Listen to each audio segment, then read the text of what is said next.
Welcome back to Relax Radio with me, none other than Nick, keeping you guys company all the way until 6 p.m. That's right, we're talking about all these things that is happening right now in the UK. And yeah, there's a lot of these things going on with it. For instance, right now we got issues going on right now plaguing the UK, with the variant issues and all those issues related. There is a bunch of stuff actually happening right now. And yeah, you make sure you guys tune in along in the show, and always feel free to hit me up on those numbers.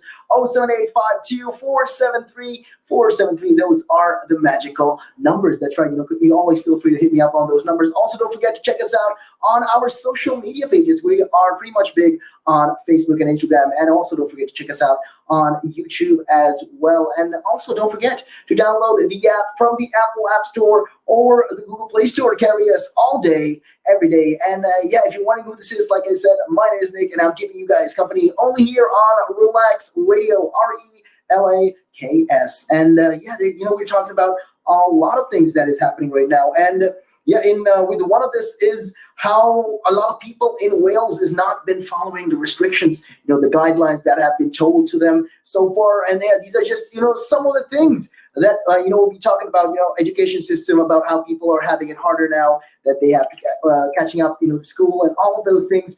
These are just, some of the things that I'll be talking about as we go along in the show. But the main thing that we are going to be discussing at this moment is how the UK must vaccinate the world to save lives at home. Yeah, that is a pretty big statement that right there.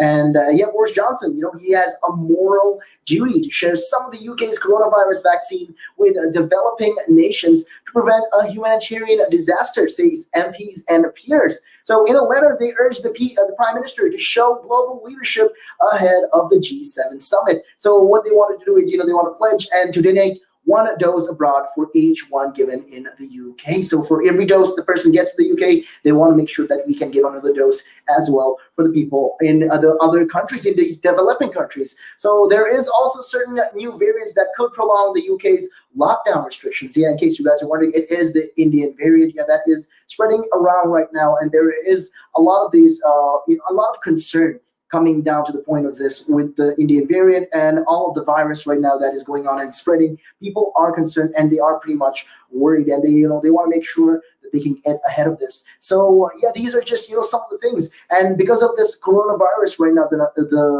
the Indian variant, there is fears of possibly gonna push the lockdown, the entire easing of lockdown down for a couple of more weeks or months. We don't even know. So this is one of the fears that Boris Johnson also wants to address at the moment. And yeah, vaccines are being administered, and ministers say the UK was one of the earliest vaccination donors. And yeah, the vaccines are administered across the world under an international scheme known as COVAX, in case you guys are wondering. So to try and stop the coronavirus under an international scheme known as the COVAX, they try to stop, this whole pandemic situation. And the global situations, though, right now it is very uncertain. It's not quite clear how the situation is going on, especially with these other countries. But the UK, which ordered more than 400 million doses of these various vaccines, different when it comes to Moderna, it comes to AstraZeneca, we got the Pfizer vaccine, and we got a lot of these other vaccines as well. We got Janssen and Janssen right now. So these are just some of the vaccine doses that we brought into our country. And they promised, to give most of its surplus vaccines to poorer nations. This is what the UK is trying to make good of that word, And this is what they're trying to say. Okay, listen, if we have so many vaccines, we have a surplus of these vaccines. And yeah, what we're going to do is we're going to make sure to give it to the countries that need it the most at the moment. But international organizations, such as the World Health Organization and the IMF and the World Bank are concerned that not enough is being done to stop these new variants spreading, and say no one is safe from the virus until everyone is protected. And when it comes to points like that, it is fair to think, okay, nobody's actually 100% safe until, like they said, the whole world is protected. And to do that, yeah, we have to make sure, that we deploy a lot of these vaccines across these countries that require it the most. Is what is very important. And Prime Minister Boris Johnson, he says all these things, and more than 100 MPs and peers from across the political spectrum have said the UK has a moral imperative to go forward. So Boris Johnson, Prime Minister, will host the G7 Leaders Summit in Caribous Bay in Cornwall from June 11th is the plan. So the government has also said it will use its presidency of the G7 to unite leaders and leading democracies to help the world fight the coronavirus. And these are just another fight against the coronavirus. And a letter coordinated by the All-Party Parliamentary Group on Coronavirus, or the APPG, describes how harrowing scenes are unfolding in lower and middle-income countries where COVID cases and deaths are soaring. So the amounts of people going through all of this, it's huge. It's not as little as we'd like to think. And because of that, there's been a lot of cases, there's been a lot of death, and there is also, to contribute to all of this, there hasn't been enough of the vaccine being deployed. So it says there is both a moral and rational case for closing the global vaccine divide, adding that recent surge in cases of the Indian variant has shown that to save lives at home, we must vaccinate the world. So those are pretty big words and pretty big requirements right now that the UK needs to step up to. And the UK also, they say that Britain right now should adopt a policy of vaccine matching, in which for each dose of vaccine imported into the UK, 1 dose is donated to lower and middle income nations via the COVAX scheme. And the UK should increase its own manufacturing capacity to a net vaccine exporter, while temporarily lifting patent protections for coronavirus vaccines, they say. So Liberal Democrats Layla Moran, who chairs the APPG, said, unless action is taken now, unless we do some form of action right now, we are going to be having a lot of these things unfolding in front of us. And, millions more lives could tragically be lost in lower and middle income countries facing a desperate shortage of these COVID vaccines. So the UK government must not turn its back on the humanitarian disaster unfolding around the globe as the eyes of the world are upon us for the G7 summit. It's time to show global leadership and donate an equal share of vaccine doses to those who need them most. And she went on to say that this would not only save lives abroad, but reduce the risk of new variants emerging that would threaten our own hard-earned progress against the pandemic here at home. So what she's trying to say is, okay, what we need to do is we need to reduce the number of cases across the world as well. So the more we do that, the more likely it is that we can beat this thing. Because at the end of the day, what happens is there might be another variant that will surge up because not enough vaccines are there and viruses do mutate. So what we have to do is make sure that we get everyone vaccinated, get the number of cases down, and then, because there's always, once everything gets back to normal, people are always going to be entering back into the country. They'll be coming in for business trips or, holidays. And there's always the risk and the possibility of getting the virus, of spreading another variant. So to do that, what we have to do is get everyone abroad vaccinated is what they are, what they're trying to address. So under the government's roadmap, all of these legal limits on social contact in England are due to be lifted no earlier than the 21st of June. So the plan is, like I said, they are planning to make sure that everything goes well and smooth without any hitch by the time 21st of June comes, so we can get everything back to normal. But some scientists have been actually calling for a delay, and they're saying, okay, right now there might be a possibility of a third wave. That's right. This is another problem right there. And they are concerned, and they're saying, okay, listen, what we have to do right now is we have to push back the dates of all of these things. We have to make sure that we can push back the lockdown, easing of the lockdown, and all of these things, because what is going to happen is there's going to be more cases. There's going to be more people struggling. And this is just a very big problem. And what we have to avoid this. And a lot of these scientists are suggesting that we stop this completely. We stop the whole easing of the lockdown until we can get further data on this particular matter, because this is important. What is the point? Because even if we do lift the restrictions, what is going to happen is essentially a lot of these things, when you think about it, a lot of these things are just going to be, it's like one step forward, 2 steps back. That's the kind of situation that the UK right now wants to avoid. We want to make sure that there's no steps back anymore. What we want to do is we want to move forward. To do that, right now we have to take that step back. Right now we have to stay indoors. Right now we have to make sure that at least we keep these restrictions, uphold these restrictions until further notice until we make sure that we got the situation under control and we know what is going on, what the exact problem is, and how we can deal with it. How are we gonna imply, what are we going to do? How are we going to counter all of this? Will we make more vaccines, or will we make more people get vaccinated and avoid the contact? So essentially the spread of the virus is going to reduce because of that. So these are just, some of the things right now these scientists are suggesting, and they're saying, that this is very important. We need to do this right now. And they've reported more than 3,000 new COVID infections on Monday for a sixth day in a row. So this is just in the UK, 3,000 new COVID infections on Monday.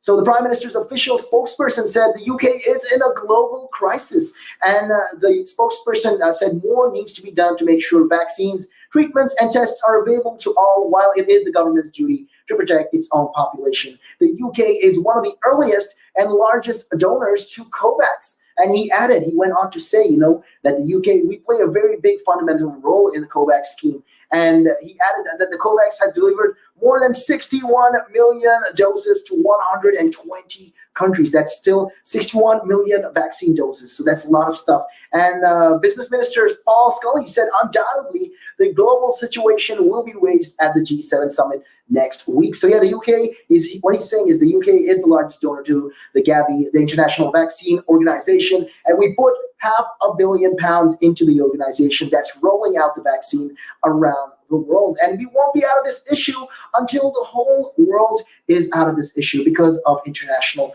travel. So what they're trying to say is they are stressing on the fact that even if we get all of UK right now vaccinated and we make sure, we ease out restrictions, we completely try to get back to normal, but we'll have to open up the borders someday, one day or the other. We'll have to do it. There will come a time where we'll have to open up our borders again. We have to make international trades. And to do that, though, what's going to happen is, what if the other countries are going through coronavirus? And even if we do follow these regulations and strict regulations and rules that we apply, how effective is it going to be? That is the question. How effective is all of this going to be in the long term? Because there's always a chance it might skip under our radar, and we'll be back in square one essentially, because we'll be facing another virus, another variant, and that will need for another vaccination program. So that's just a lot of hassle. So what they're trying to say, a lot of these scientists are saying, what we have to do at this moment, make sure the world gets vaccinated. If we have surplus of vaccines, make sure we spread it around. Make sure we share it with the other countries so that we can still reduce the number of cases across the world. And inevitably, we will reduce the number of cases in the UK. I mean, hey, let me know your thoughts on that matter and hit me up on those numbers. It is 07852 473. Feel free to hit me up and let me know what your thoughts are on that. But with that being said, though, we are going to be taking a real quick break, and we will be right back after this.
Welcome back to Relax Radio with me, Nick, keeping you guys company, keeping you entertained, and talking about all the things that is going on in the UK. And yeah, you're talking, we're discussing about, one of the things is how the world needs the surpluses of vaccine at the moment. We need to get everyone, vaccinated. That is, one of the primary goals right now that we should be aiming for in the UK. And why, why it's very important right now at this point of time, and discussing all these things of how the world, if we get the world involved in it, the UK will inevitably be safe. And yeah, if you're wondering who this is, my name is Nick, keeping you company on Real Talk, keeping it real, only here, right here on Relax Radio, all the way until 6 p.m. Yeah, we were talking about a lot of things that is going on, and one of the things right now, one of the interesting things that I want to talk about while we are in the show right now is how and why electric cars are going to be the future and why they're going to be the ones taking over. So it's, yeah, if you're wondering, are robots actually going to be taking over the world soon? Well, I'm not really quite sure I can give you the answer for that, but I can tell you for a fact that electric cars are going to be the future. That's right. And I know you probably wouldn't have driven one yet, and even simply contemplating to buy one. So the prediction may sound a little bit odd and a little bit bold, and you're thinking, oh, what is Nick talking about, buying electric cars? Well, but just bear with me. I mean, if you think about it, right now the world is going to such a place. We are we're trying to revolutionize electric cars, and to do that, we're trying to cut off. In case you guys already know this, we are trying to plan to get to the net zero, which is the green emission. So we don't have any more emission, rather carbon emission in the UK. We become carbon neutral. That is the plan.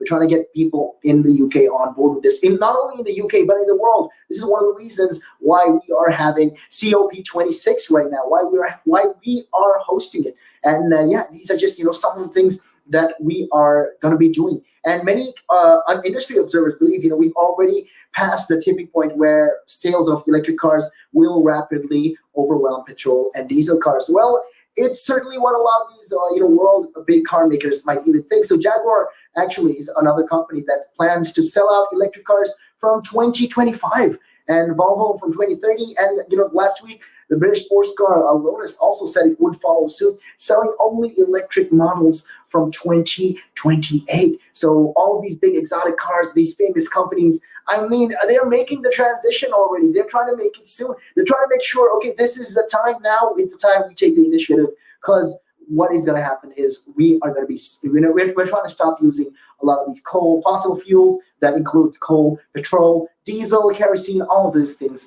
all of those harmful things for our environment. So one of the reasons, why these companies also are doing the big transition, and it's not just these premium brands as well. General Motors say also they will be planning to get electric cars by 2035. Ford says they're going to sell all over Europe the electric cars. It's going to be all by 2030. And Volkswagen also, 70% of its sales will be electric by 2030. So this isn't just a fad. This isn't just brainwashing and people trying to fool you into something of buying their products. This is something that is happening. What we're doing is we're transitioning into electric cars. So yeah, the fact that many of the governments around the world are setting targets to ban the sale of petrol and diesel vehicles gives the impetus, to the process. This is one of the reasons. This is just an incentive why these big companies, car companies, are trying to do the transition. So while, what makes the end of the internal combustion engine inevitable is the technological revolution. I mean, when you look at things from another periscope, you think, okay, this is what is going on. Well, right now, we are at that point where we need to think green. And this is just one of the ways. So this is going to open. People are going to say, oh, so what happens when these petrol companies go down? We're not going to need pumping fuel anymore. I mean, yeah, but then there's always going to be replacement jobs. There are going to be jobs that are going to be even more greener. And that's going to essentially, inevitably rather, help the world reduce the emission levels and get back to the normal temperature that we need. Because right now, the way things are going, it is getting bad. So a lot of these companies and a lot of these governments right now, rather, are setting targets, rather, to ban petrol, to ban diesel. So one of the reasons also why a lot of these car companies are going and transitioning into electric cars. But, it's like I said, this is all technological revolution. So right now, the revolution is that it's going to be electric. And just even taking a look at the internet, all right, you see all these electric market, and they're talking about, when you look at the things back in the past, how they were discussing about, possibility of electric cars over in the future. Well, it is very much something that can happen. So these are just, this is just some companies involved right now. There's a lot of these big names involved in this whole electric business company as well. So for those, who haven't seen all these things, it's crazy the way these companies are doing, and they're trying to produce these cars at an exponential rate, and they're trying to get, out of the fact that we need to make sure that, we transition. So what the plan is, the UK is setting goals, and they're saying, okay, what we're going to do, and we're going to set right now, we're going to set some hard rules for these big companies. And for instance, when you look at the Shell company in the Netherlands, well, the Netherlands did get banned. Yeah, they won a big lawsuit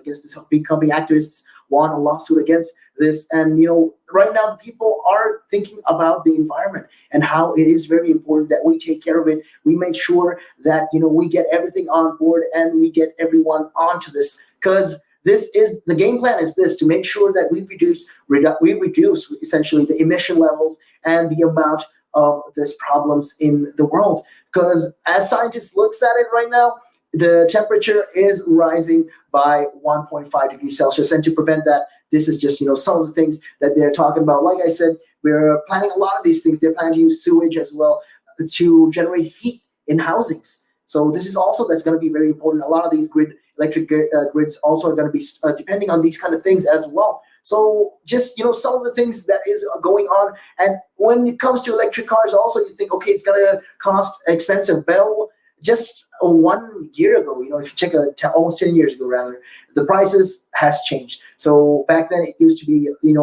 very, very, very, very expensive. Not a lot of people were on board, but right now they're trying to get to the point where they can make it economical. They can make it affordable for most of the people. So how fast is this actually going to happen? How fast will customers and retails follow? Well, the answer is very fast. Yeah, that's indeed right. And a lot of these places, a lot of these big companies and people, who are having their own cars are going to be trading it over and going to be switching to electric cars sooner than we'd expect. So the internet, like in the 90s, the electric car market is already growing exponentially. So global sales of electric cars raced forward in 2020, rising by 43% to a total of 3.2 million, despite overall car sales slumping by a fifth during the coronavirus pandemic. So this is just 5% of the total car sales, but it shows that we are already entering the steep parts of this whole S thing, trying to keep it friendly, kind of keep it environmental friendly is what I like to say. And by 2025, 20% of all the new sold cars globally will be electric, according to latest forecasts by investment banks UBS, and that will lead to 40% by 2030, and virtually, by the time it hits 2040, well, every new car sold globally will be electric. So the reason is thanks to another curve, what manufacturers are calling the learning curve. So right now we're learning that, diesel and all of these things. I mean, look, just because we advance in such a way, it doesn't mean that we're not gonna do any more progress. So it just goes to show every single day we are changing, we're advancing as a civilization. And to see, this right now, we're trying to make sure we stop, harming the environment. 30 years ago, 40 years ago, people would laugh and say, oh, you got to use an electric car. That's just rubbish. But now people are going to be considering it because of the harmful effects of, these cars that use petrol, that use diesel. So this is what is driving down the prices of a lot of batteries as well, the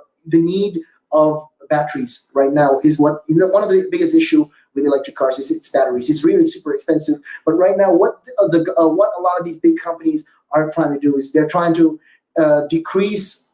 make it more cost effective, make these batteries more cheaper so that it'll be more affordable for people around the world to use this. So the same thing is what is driving down these prices, of these batteries. So we are essentially on the verge of a tipping point, is what Ramiz Nam, the co-chair for the energy and environment at the Singularity University in California, is saying right now. And he believes as soon as electric vehicles become cost competitive with fossil fuel vehicles, the game will be up, and it's going to be over for all of these, fossil fuel vehicles. So certainly, what Tesla's self-styled techno king Elon Musk believes is this. He believes that this is the future. Electric cars are going to be the future. And yeah, last month also he was telling a lot of these investors as well that the Model 3 of their Tesla has become the best-selling premium sedan in the world, and predicting that the newer, cheaper Model Y would become the fast and best-selling car of any kind. And it is something that can happen. When you look at these things, vehicles like this are going to make a progress.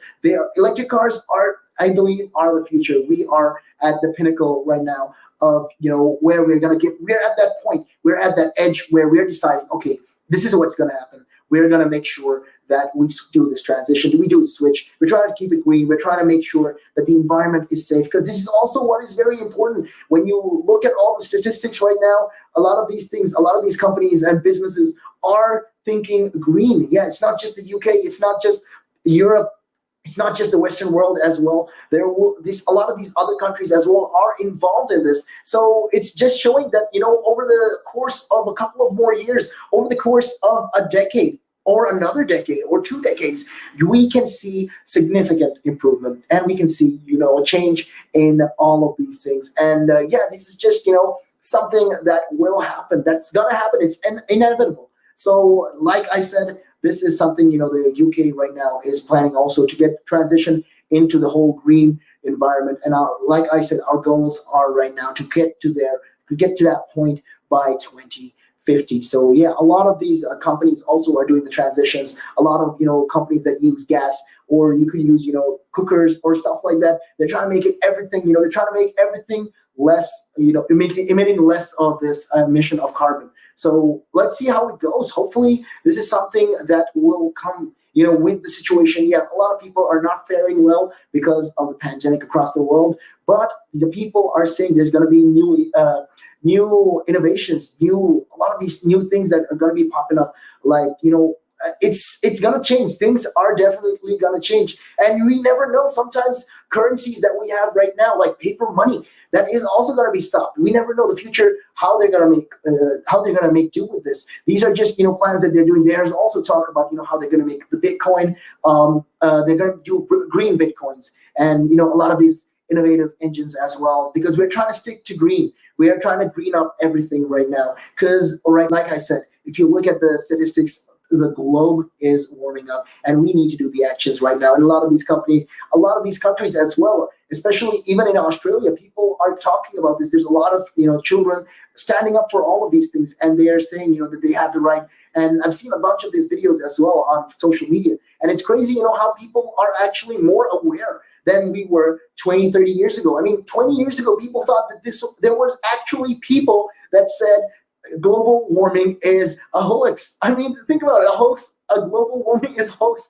I mean, that is absurd. When you think about it from that point of view, it's absurd, because look at the devastating effects of global warming are very significant. It's very marked. You can see the changes around you. 10 years, 20 years ago, the temperature was different. Now, when you look at it, the temperature is even more warmer. So it's getting warmer. It's getting even hotter. And the snow caps are actually melting. And people are saying, oh, no, that's not involved with the ice or anything like that.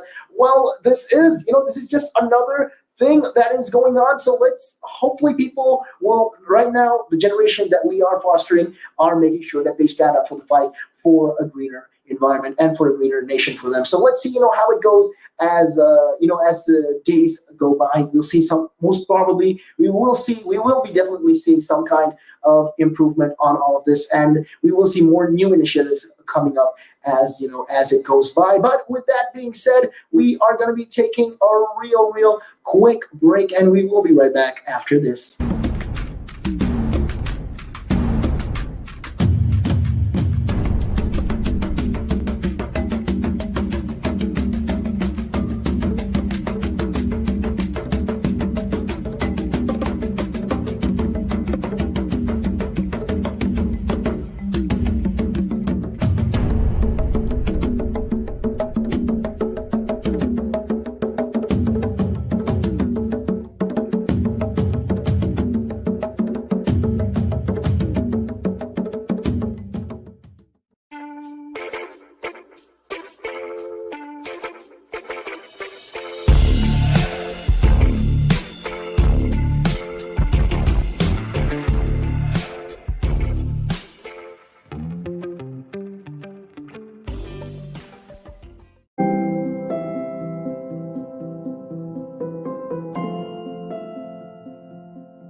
Welcome back to the show. This is Relax Radio, RELAKS, with none other than me, Nick, keeping you guys company. And, we're talking about a lot of things that is happening right now. And, one of this is the 5 claims of Dominic Cummings. Yeah, and all of this, that is fact-checked. Hey, this is Real Talk with me, Nick. Hit me up and let me know what your thoughts are on that particular matter. You can always call me up on those numbers, 078-52473-473. That's right. Those are the magical numbers. You can always hit us up on those hotline. And also, don't forget to check us out on our webpage. That is www.relaxradio.net. So make sure you join the conversation. You join whatever you want to say, anything you want to talk about. I'm always here. I'm ready to hear what you have got to say. And with that being said, though, getting to the story at hand, like I said, Dominic Cummings have been making a lot of claims recently over the past couple of days. He did get infamous, and he got rather infamous after the past couple of days, where he started ranting about, the prime minister and all the issues regarding him. And just taking it all a look, the prime minister's former chief special advisor, Dominic Cummings, spent 7 hours giving evidence to parliamentary committees about the government's response to the pandemic. So Mr. Cummings was highly critical about policies and individuals, including the health secretary, Matt Hancock, and Mr. Boris Johnson himself. And looking at the context of some of these claims also, when he's talking about this, he went on to say one of his things that he said was, we were told categorically in March that people would be tested before they went back to care homes. And we only subsequently found out that didn't happen. And Mr. Cummings claimed that Matt Hancock had told him and the prime minister that people were going to be tested before they were sent back from hospitals to their care homes. And he is correct, though, that this does not happen. It didn't really happen. And there's nothing really that actually showed that they did an action plan on that. And it didn't really went well until April. So they can't really verify, what Mr. Hancock said. We can't really verify what he said to Mr. Cummings and Mr. Johnson at the time. But a spokesperson for the health secretary has rejected all of these claims. And on the 19th of March, NHS guidance said that unless required to be in hospital, patients must not remain in an NHS bed. So this policy was implemented to free up beds in advance of an expected surge in coronavirus patients. So on the 2nd of April, the rules on discharging to care homes were clarified, saying negative coronavirus tests are not required prior to transfers/admissions into care homes. So it wasn't until the 15th of April that the government said that all patients discharged from hospitals would be tested for coronavirus. So by this time, an estimated 25,000 patients had been discharged to these particular care homes. And in July, Panorama gathered data from 39 hospital trusts, which showed 3/4 of people discharged were untested. So at a news conference on the 27th of May, Mr. Hancock went on to say, my recollection of events is that I committed to delivering that testing for people going out of the hospitals into care homes when we could do it. And he's saying, I made sure to do something like that. And he went on to say that I then went away and built the testing capacity and then delivered on the commitment that I made. So there has been more than 40,000 deaths of care home residents involving the COVID-19 in England and Wales up to the 2nd of April 2021. 40,000 deaths. That is not a small number. That is a very marginally huge amount of people that have passed away due to the COVID-19. And when you think about it, because these are also the people who are very vulnerable to this. One of the most vulnerable people is the elderly. Is just one of the things why they should have taken more precaution, why they should have taken more care when it comes to matters like this. And it's really disappointing how the government did.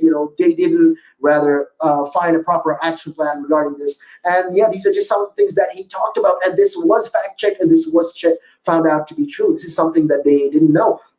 And the other claim that Dominic Cummings said is, I started getting calls, and number 10 were getting calls saying Hancock is interfering with the building of the test and trace system because he's telling everybody what to do to maximize his chances of hitting a stupid target by the end of this month.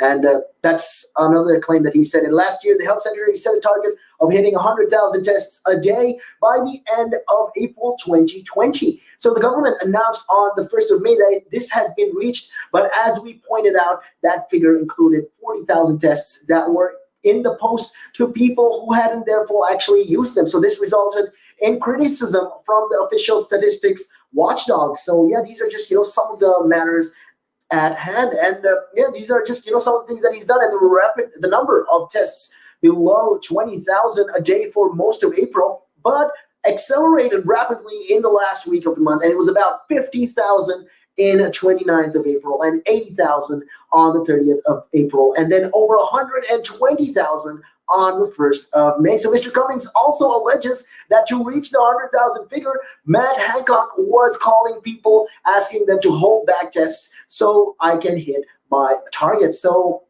essentially, this is what he was telling a lot of people, and Mr. Hancock's spokesperson says he rejects Mr. Cummings' claims. I mean, that is also something that happened that was really fishy. We don't really know exactly the truth of it, but this is just, some of the things that he claimed. And one of the critical things that was completely wrong in the whole official thinking in February and March was, first of all, the British public will not accept a lockdown. And secondly, the British public will not accept what was thought of as an East Asian style track and trace system. This is another thing that Dominic Cummings was saying, and Mr. Cummings was responding to a question about his previous criticism of advice from behavioral scientists.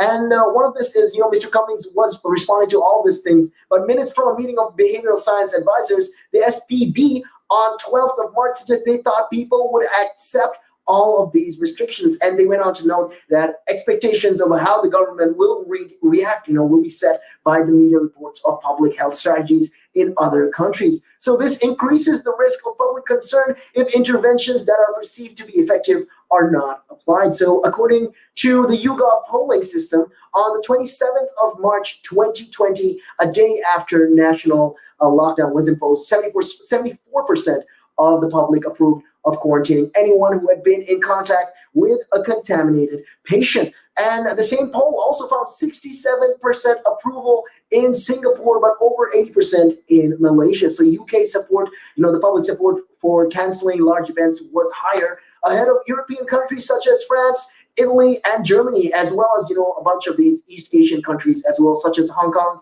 and Malaysia. So the proportion of people saying they were complying with lockdown rules were also high. So according to University College ongoing COVID social study, compliance with government guidelines actually peaked in January this year when a third national lockdown was introduced. However, research on the number of people following instructions to self-isolate tells a different story. So a report by the Public Accounts Committee in the March raised concerns over a lack of compliance with tests and trace self-isolation rules, quoting estimates of the proportion of people fully complying with the requirements ranging from 10% to 59%. And these are just some of the things that he pointed out, and he made a claim on all these things. So it shows, that some of the things that he did say is true as well. And obviously, what he went on to say, obviously, we should shut the borders in January 2020. This is what Dominic Cummings said.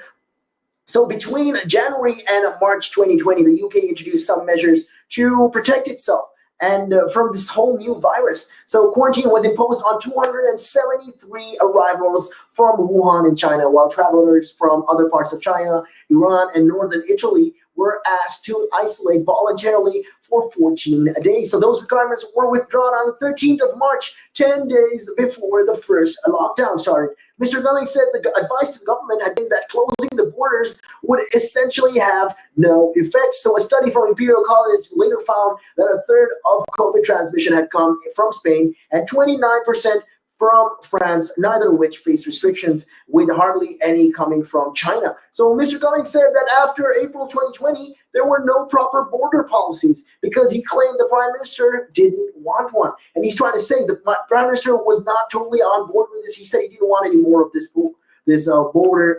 proper border policies.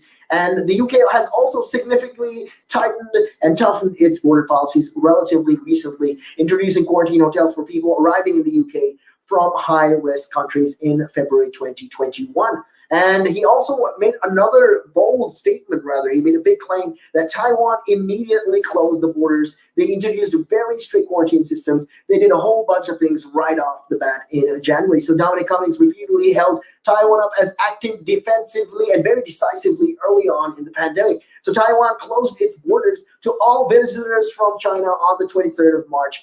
Of the 23rd of January 2020. And as soon as China said there was evidence of human-to-human transmission of the COVID-19, this is how fast they acted. And they're saying the UK right now is what Dominic Cummings is saying. The UK did not act as fast as these countries did, as fast as Taiwan did. So it also imposed mandatory quarantine for all Taiwanese citizens returning home. So these measures are currently still in place. What I'm trying to say, let that sink in, Think about it.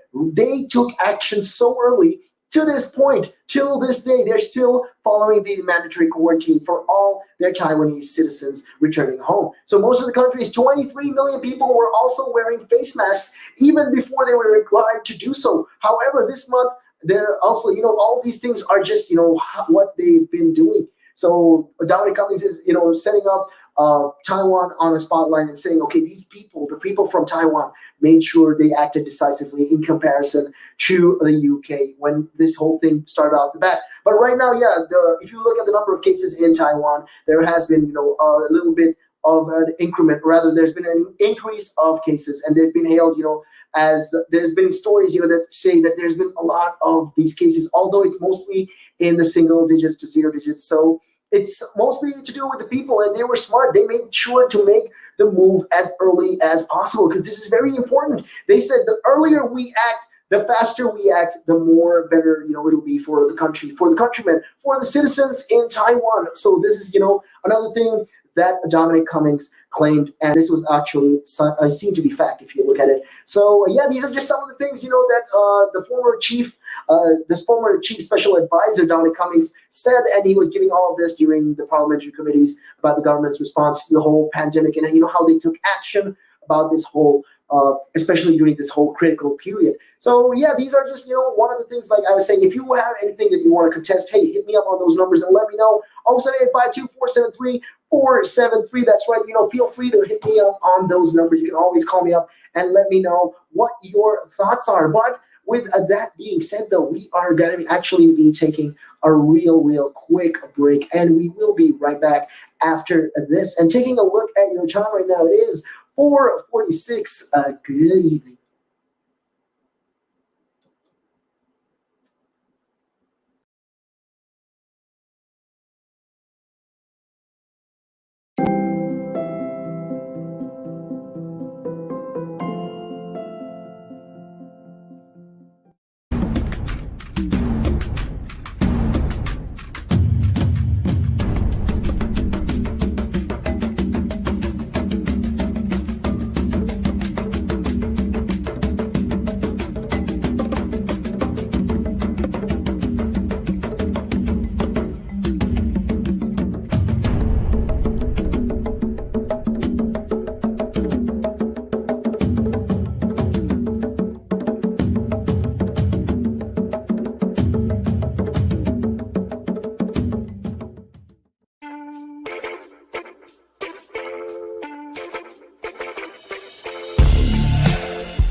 Welcome back to Relax Radio, Relaks, without the X because we believe in that positivity.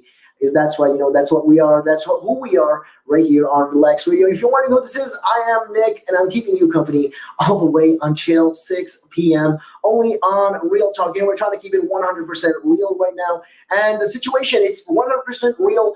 There's been 0 daily deaths announced in the UK for the first time. Yeah, so that's just in. So the UK has announced that 0 daily deaths within 28 days of a positive test for the first time since March 2020. So that is a milestone right there. I mean, if you have something to be proud of, well, it can be this, because look at the situation right now. We've come a far, very, very long way with, the amount of people that suffered along the way and people that died right now because of the vaccine program and the people, maintaining the restrictions and following suit.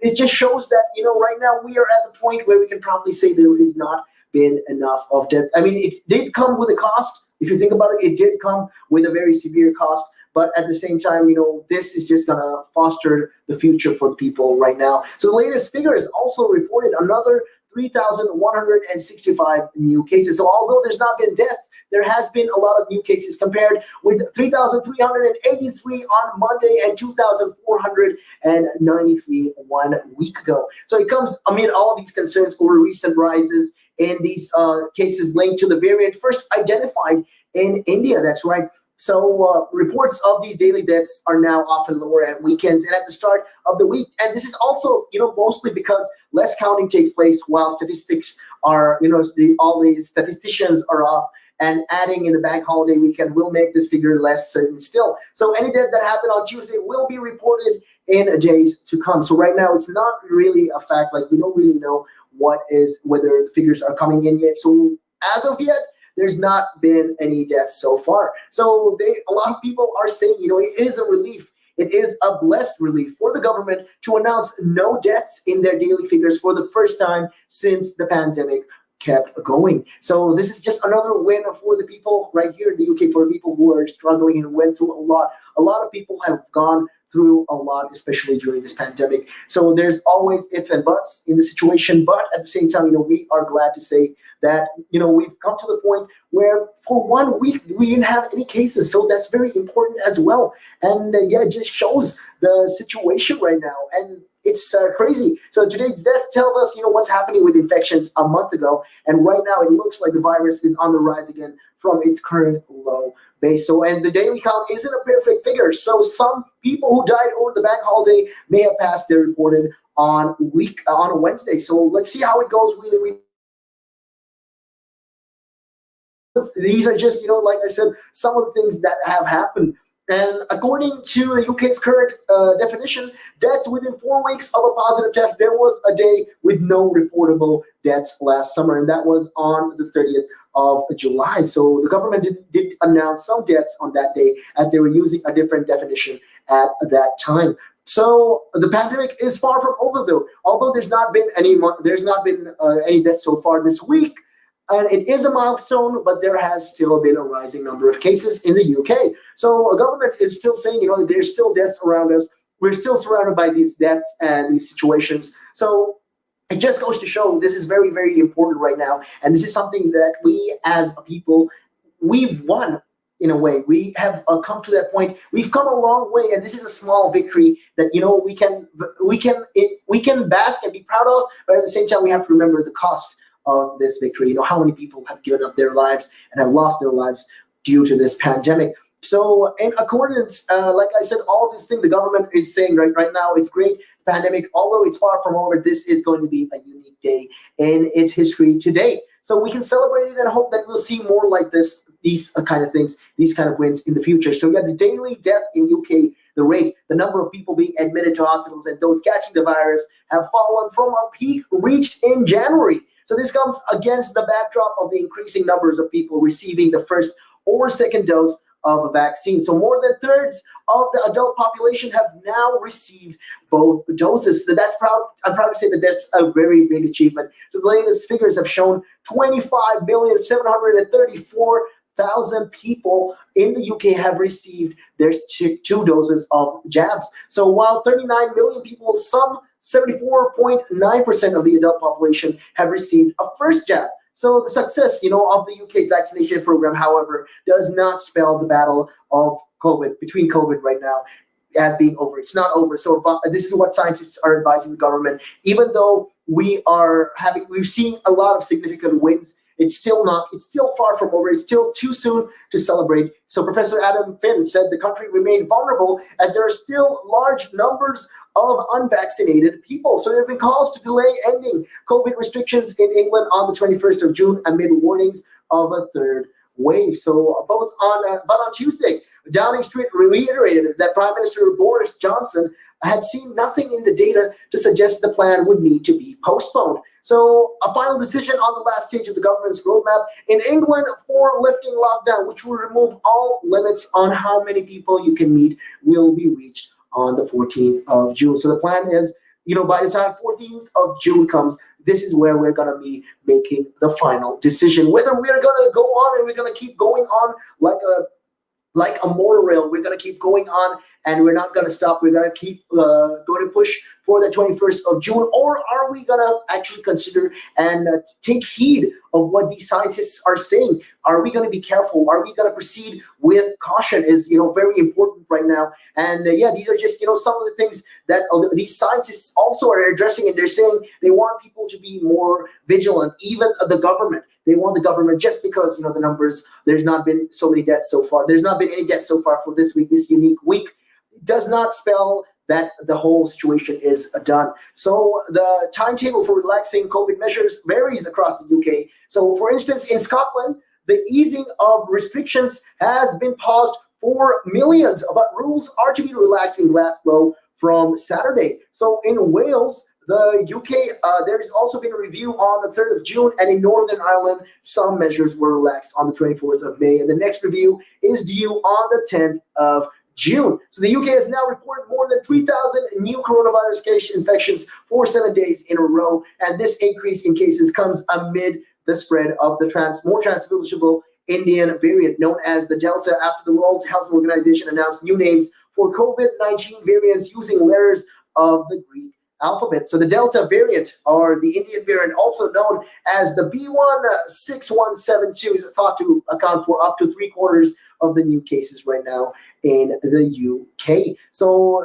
these are, in case you guys are wondering, it's not the Indian variant anymore. It is called the Delta variant. So just some news right there, just showing the situation in the UK. Like I said, it's great news to see that there's been 0 daily deaths announced so far in the UK. And this is the first time. This marks a very monumental period in our time ever since last year's lockdown till now. This is great. This is a very huge step for our people, for our country. But at the same time, like I said, it comes with a lot of cost. And we have to make sure that we stay vigilant. We have to make sure that people don't get carried away with all of these things, and make sure that they stay safe and they watch out for themselves, and they behave themselves, and make sure, just because all of this is not done, just because the situation in the country is saying, okay, this is the number of cases, this is no people have died so far, but we have to remember there are still rising number of cases. There's still a lot of cases right now in the UK. It's still an ongoing issue. So we have to make sure that we watch out. So these are just some of the things that they should be doing, and scientists are pushing for the government to reconsider reopening on the 21st of June. So all these decisions will be made on the 14th of June. So the 14th of June is going to be that final day where they decide, okay, what are we going to do? Are we going to open the country back? Are we going to remove all restrictions? Are we going to allow people to mingle, to socialize again, and to go all to these bars, pubs without any limits? And should we abolish all of this usage of masks? This is one of the important things, that they are trying to do.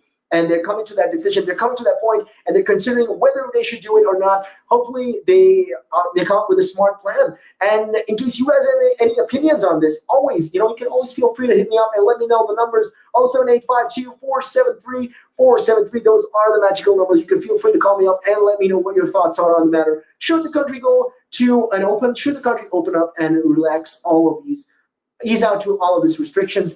Or should we postpone that date to another date, and instead of 21st of June, postpone it to maybe another couple of dates? You tell me, let me know. You can always hit me up on those numbers. And with that being said, we are going to be taking a real quick break. and we will be right back after this. And taking a look at your time right now, it is 5:09. Good evening.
Welcome back to Relax Radio with me, Nick, keeping you guys company all the way until 6 p.m. We're talking about a lot of things that is going on in the UK. And yeah, like I said, we are addressing how there's not been any more deaths so far in this week. And, the country is moving forward with the situation that we had. And yes, Dominic Cummings did talk about a lot of stuff that the government actually did not do and did fail to accomplish. So and that's just some of the things. That's just the tip of the icebergs. Right now, though, there's been mixed messages, and the fears are that fewer people are going to be sticking to the rules. And this is the situation in Wales at the moment. And if you wonder who this is, I am Nick, keeping you guys company on Real Talk all the way until 6 p.m. That's right. You can always feel free to call me up and let me know what your thoughts are on the situation at hand. The numbers to do so are 07852 473 473. That's right. Those are the numbers. Feel free to call me up. Let me know what your thoughts are. The situation right now with you over there, whichever part of the UK you are in, feel free to call me up and let me know what your thoughts are on that matter. And with the situation as it is, like I said, it's just another reason why people should be sticking to the rules, why a lot of individuals should make sure that they are, doing the best that they can right now. And this is just, another reason why a lot of the people right now in the UK are struggling. And like I said, the number of people sticking rigidly to the COVID rules in Wales has dropped by up to a third, researchers have said.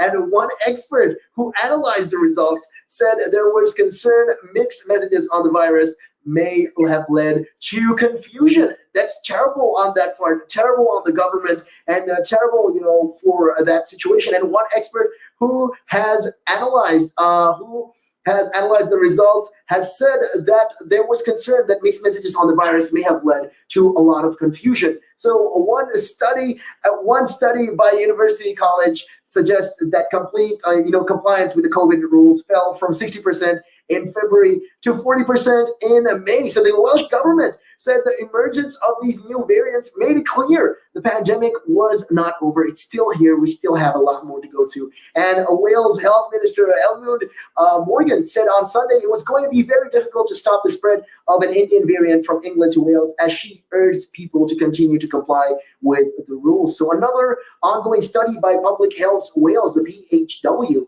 which quizzes people on how the pandemic and a lot of these, COVID restrictions are affecting their well-being, also suggests complete compliance with the rules has dropped from 76%. From 76 in March to 65 in May. So that is a huge marginal amount. There's almost 10% of the population have dropped, following the rules. So Dr. Simon Williams from Swansea University said the figures from the research also suggested that the proportion of people mixing outside their family households or bubbles has also increased in Wales, from 41% of people meeting with 3 or more people in March, rising to 57% in May. However, while sticking tightly to all the rules has dropped, the UCL study, which has spoken to over 70,000 people across the UK during the pandemic, said the vast majority of people told researchers they were mostly following the rules at 91% for the UK as a whole. So the situation in Wales is a little bit different in comparison to the whole of the UK. And the latest public figure engagement survey by the PHW, which spoken to 18,000 people since the start of the pandemic, said the proportion of adults very worried about catching COVID has dropped massively since the start of the year, falling from 31% to just 8%.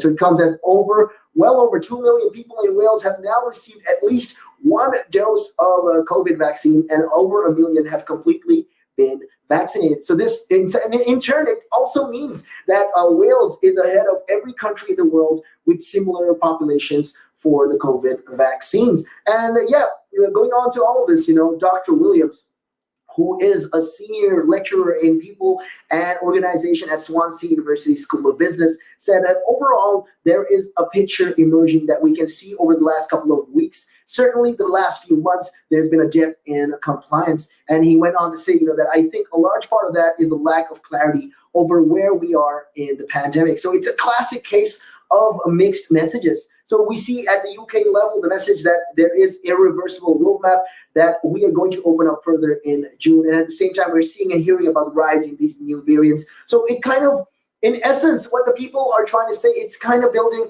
up a certain kind of paradox, if you think about it. It is a sort of like the government is saying, okay, we're irreversibly going down this path of a lockdown roadmap where we're going to ease out everything. But at the same time, the government also says that there is a rising number of cases. So what are people going to expect? How are people going to be even following the government? How can they believe in and have faith in the government if they tell you one thing, but then they do something else completely and entirely different from what they are doing? So is it a wise choice? A lot of people are asking, is it a wise choice to open up the country now with the situation going on? And these are just, like I said, classic cases of mixed messages. It's like even worse than your ex-girlfriend calling you and saying, I miss you, but at the same time, when you call her, she's saying, hey, why do you even call me? So this is the same kind of situation right now the UK is going through, and the government needs to make sure, that they look into this matter and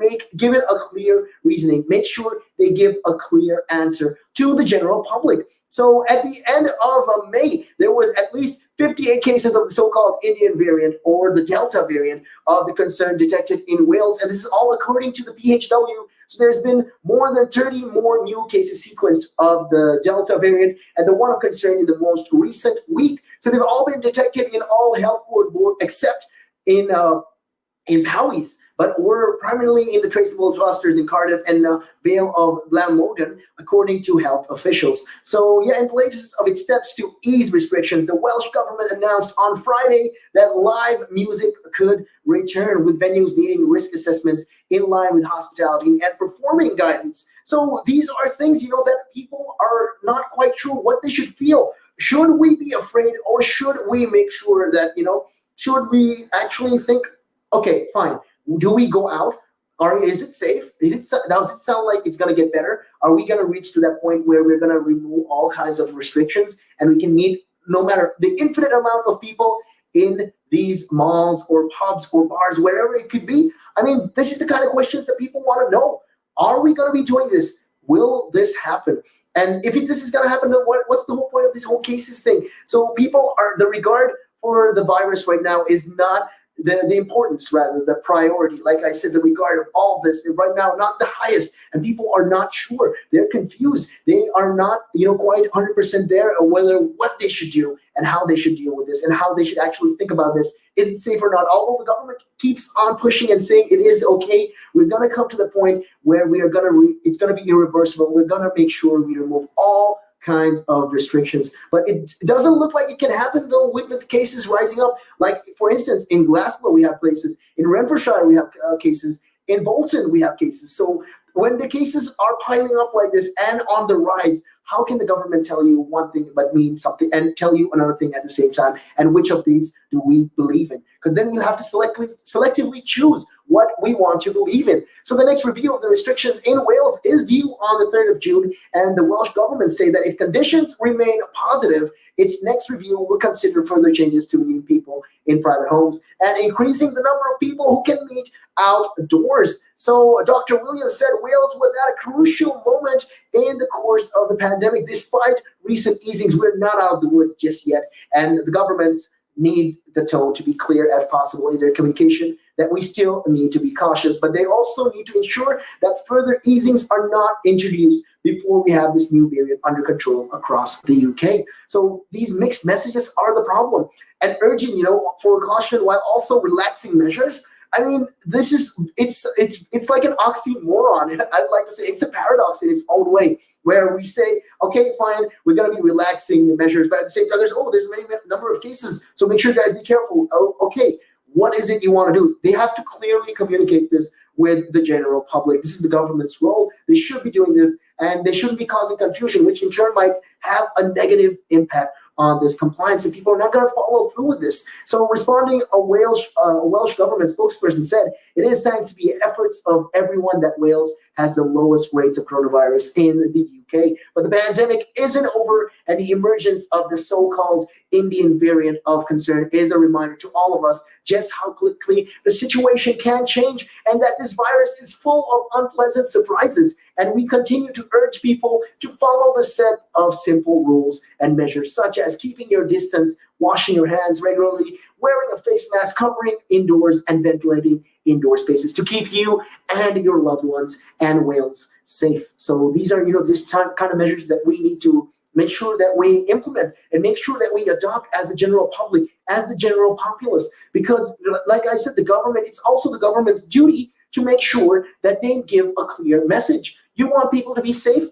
Ask them to stay indoors. If you want to push for agendas, well, tell them, okay, this is the situation. Make sure you guys stay safe. We are not going to be easing out on the restrictions anytime soon, because it looks like there's a new number of cases. So make sure you guys still keep safe. We're going to keep it easy, but at the same time, you can't be doing that. That is just going to throw the people in confusion. And the masses are already in confusion, and they don't even know what they're supposed to do, and they're not following through with the precautions that they need to, because their argument could be, okay, you know what? No, it's all right. It doesn't really matter anymore because the situation is getting better. Because right now, anyway, by the time 21st of June hit, Boris Johnson gave his word, it's going to be irreversible. The roadmap is going to come, and we're going to ease out all this. So what's the point of even following it right now? This is what people are doing. But at the same time, there are rising cases. Like I mentioned, Bolton in Greater Manchester, we have Renfrewshire in Scotland, and we got, Glasgow, we got the city of Edinburgh. These are places that are actually affected and that are actually having issues and that are actually having a rising number of cases, although not as much as we think in the beginning, but this is how it always begins. It starts off small, and then it's like an avalanche. It starts off small, and then next thing you know, we got so many number of cases, and the NHS can't handle this anymore. So we got to make sure that we put the first step in, and the government also has its responsibility. It has to make sure that it gives out a clear message. And hey, if you want to argue with me on this, or you want to tell me something is wrong, no, we got to get out of lockdown, I'm tired of it, let me know. Hit me up. Let me know. The number is 07852-473-473. That's right. You can always call me up. And also don't forget to download our app from the Apple App Store or the Google Play Store. Carry us all day, every day, 365, 24/7. And with that being said, we are going to be taking a real quick break and taking a look at your time right now. It is 5:31. Good evening.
Welcome back to Relax Radio with me, Nick. Welcome back to Relax Radio with me, Nick. Keeping you guys company in case you guys are wondering. Yeah, there was a little bit of a technical issue right there, but never mind that. I'm back. I'll be keeping you guys company all the way until 6. And yeah, we're talking about all the things that is going on in the UK at the moment. And yeah, one of this is, like I said, the mixed measures and how the whole situation is going out in Wales and how it's panning out in Wales so far. And yeah, there's been concerns of how people are saying there is a lot of this mixed messages situation. Yeah, so these are just, some of the things that is plaguing the UK and how they're saying government is not being responsible and they're not giving the proper news that the people need to hear. And yeah, and you can always, like I said, call me up and let me know if you guys have any thoughts on that particular subject. I mean, I'm always all ears, I'm always open to any kind of feedback. So make sure you guys come this way. The numbers to do so are 07852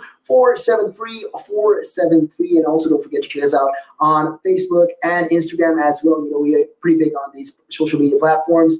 And yeah, with that being said, getting back to the matter at hand, since we know we're talking about all the things that is happening in Wales at the moment, when will measures be relaxed in schools in Wales? This is also something that is also very, very important. And yeah, these are, this is what is going on and buzzing around right now. People want to know, students want to know, as, schools break up to for half a term after weeks of low COVID rates. Measures such as face covering and class bubbles are still currently in place, but the restrictions should not last a day longer than necessary. This is all according to the Children's Commissioner, Sally Holland. And she says, the Deputy Medical Officer, Dr. Chris Jones, said that it could make sense to relax controls during the summer months. I mean, these are very objective answers for them to even saying something like that.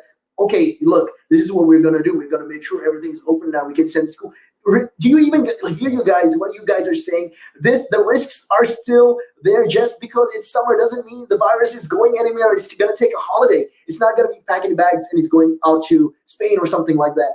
This virus is still going to be there. So I don't really see the sense of these people even saying these kind of saying. But teachers' unions, said they should remain concerned about the easing measures. A lot of these unions also are saying, that the restrictions need to be set in place and we need this happening right now. So Professor Holland said it's been a remarkable, extraordinary, and hugely challenging year and a half for schools and, keeping children safe and responding to the changing circumstances. This requires a lot of work, a lot of hard work. And yeah, in case you guys are wondering, big shout outs to all the teachers across the UK. That is very important right now in the situation. The teachers in the UK, doing their Zoom calls and all of that. The teachers in Wales, Scotland, Ireland, all of them are doing an amazing, incredible jobs. Big hats off and a shout out to all those teachers, making sure that they continue fostering the youth, the generation that we need, who can find these kind of answers that we need in the future. So big hats off to all of these individuals and teachers as well. And yeah, getting back to the topic though, most of these significant measures such as maintaining contact groups and face coverings, they were urged by she urged essentially, Professor Holland, she urged the Welsh government to review guidance of all this all the time. So these are just, some of the things that she was saying. And she went on to say, that you just can't let guidance sit for weeks and weeks. We can't have restrictions on children for a day longer than it is required. So while the government deemed the measures to be necessary due to its public health and scientific advice, Professor Holland actually said pupils and teachers accepted it on the whole, but she urged the government to listen to all of the arguments. So she's saying not to just blindly follow and do this, but rather make a calculated choice, make a strategic choice and a proper decision. Make sure you listen to all sides of this and then make a decision on this. So the government deemed the measures, like I said, to be necessary due to its public health and scientific advice. And these are just, some of the things that they're saying. But Professor Holland also went on to say, not only to evidence about epidemiology, but also the social impacts it's having on children and young people, so that physical discomfort, it's how it impacts on their relationships with their peers, but also how it impacts on teaching and learning. This is what she added. So what are the latest figures for Wales schools?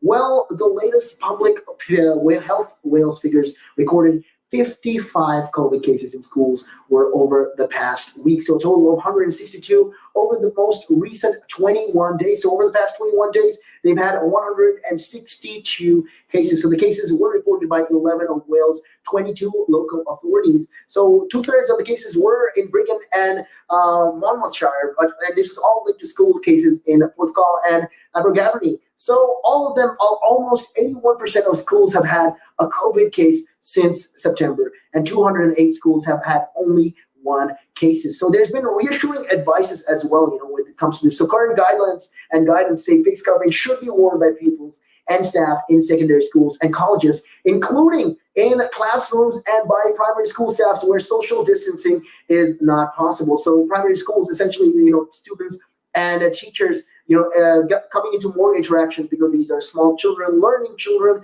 So primary children also don't tend to listen as much. So they say, okay, wearing face masks is very, very, very, very important, and we should make sure, that we follow through with this. And yeah, it just goes to show, these are important markers and important things that we need to follow.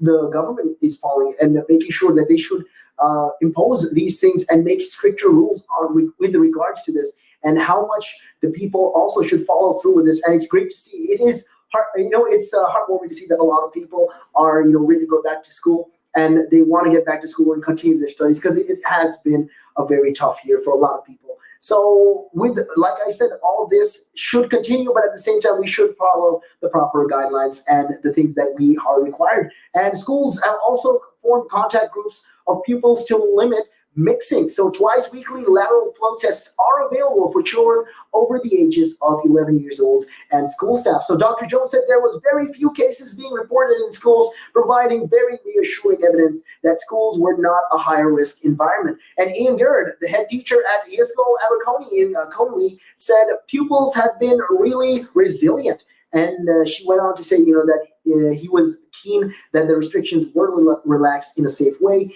as mask wearing does have impacts on learning in classrooms. I mean, it is going to be difficult. Yeah, you wear your mask in a classroom and you're trying to talk to the teacher or you're trying to talk to your peers. It's going to be hard because sometimes it might sound a little muffled and it's difficult to talk through these masks. I mean, imagine me talking like this in a mask. Yeah, I look like a clown, but this is how it is. It's difficult, but then these are the things that we need to do, because this is very important right now. And the message needs to be clear that students especially need to keep following these guidelines, wearing their masks, trying to maintain social distancing and all of this, and limiting, a number of mixing between the students. And yeah, they also said, that in the same way, all of this will affect classes, but they think they've got to be driven by the science of it all. So pupil Hannah Partington, 18 years, said, I think I feel comfortable to still wear them, and it makes you feel a bit safer. So it does make you feel safer, even if, even if you are in a classroom, it does make you feel that sense of security. That's what people require and students require. They need that sense of security. They need to be confident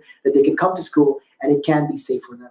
And yeah, it's just, some of these things that has been going on. So Wales Education Minister Jeremy Miles has said school restrictions will be kept under review. So Dr. Giri Shankar from the Public Health of Wales, the PHW, said the country's technical advisory group was considering dropping the rules. And he went on to say, Dr. Jones also went on to say, personally, I think and I would favor stepping back from face covering during the summer months. And we may need to reinforce them again when the winter comes, but we can't really decide that without gaining people's confidence. Everyone has to feel happy that the approach makes sense. So these are just, some of the things also that they have been trying to address. And he added information on face coverings was due shortly from the Technical Advisory Cell, a group of experts, they're providing advice to the government.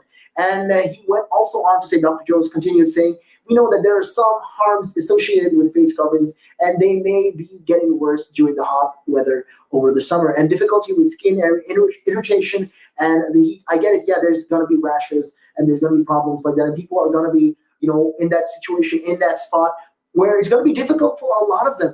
And yeah, it just shows, that they're considering of the problems of the students, what the students are facing right now, how they should address all of these things is the matter at hand, and why these teachers are also concerned. But at the same time, I personally don't think it is a great idea to quit on these face masks, because we need them at a time like this. And it's very important, to do this.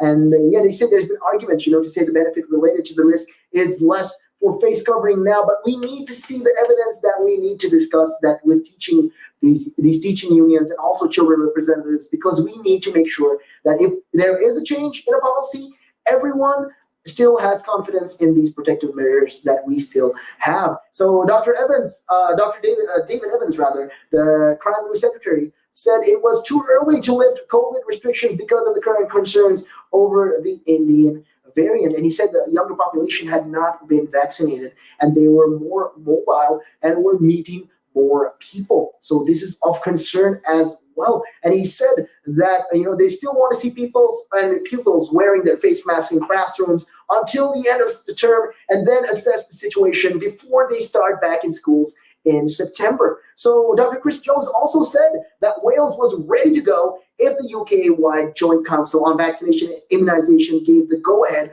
for 16 and 17-year-olds to be vaccinated. So currently all the children above the ages of 18 are required, can get their vaccinations. So it's not yet implemented for children between the ages of 16 and 17 in comparison to other countries like the US. They started this already. So this is just, some of the things. And they went on to say, Dr. Chris Jones also went on to say, I think it's fair to say if the JCVI recommended its use in 16 and 17-year-olds, we would welcome that in Wales and we'd be ready to start that age group sooner than later. So yeah, that is just some of the things that they were addressing, as it went by. Hopefully, this is something the government can consider and make sure, that they follow through with this. And that's what I'm trying to say.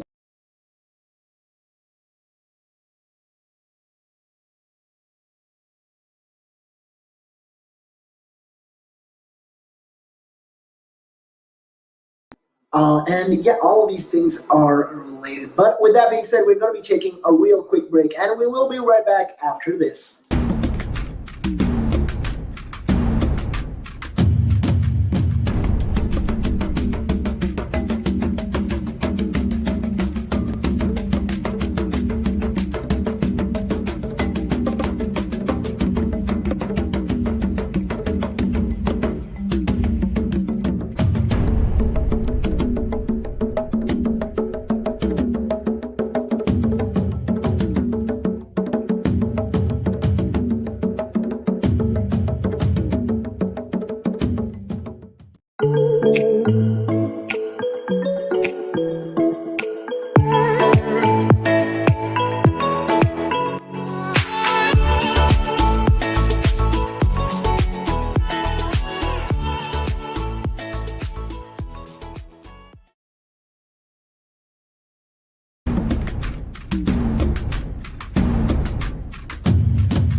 Welcome back to the show. This is Relax Radio with me, Nick, keeping you company on the final few moments of the show. And yeah, while we were talking about a lot of these interesting things that is going on in the UK, one of it is the UK right now. They're planning to do an experiment that could sweep aside fusion hurdles. Yeah, so we've been having troubles, with a lot of these countries, developing countries, and countries that are already developed have issues with when it comes to fusion. So initial results from a UK experiment could help clear a hurdle to achieving commercial power based on a nuclear fusion. And this is also something that could be looked into. This could actually be considered because, like I said, the whole nation right now, the whole country wants to go green. And the only way to do that is to find different, alternative measures like this. So this also could be a benefit right now. And researchers believe, that they've had a better way to remove the excess heat produced by these fusion reactions. So this intense heat can melt materials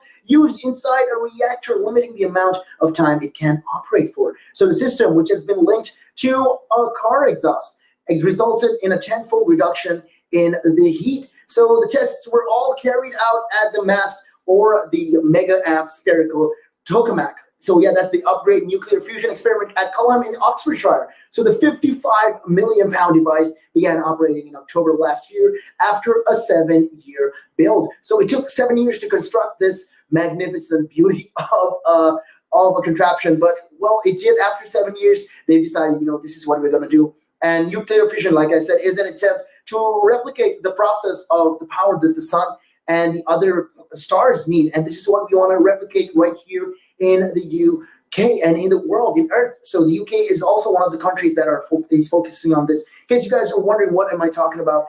If you remember the movie, the one where Tobey Maguire was acting as Spider-Man, and how Dr. Octopus built this planet, like this little mini sun, well, this is the kind of thing that we want to do as well, and harness that energy and make it so that we don't have to require any of these fossil fuels and stuff. And so these are just some of this is the best analogy I can give you right now when describing nuclear energy. So yeah, the trick is getting more energy out of these reactions than you would put in. So it takes an incredible amount of energy to cause a fusion.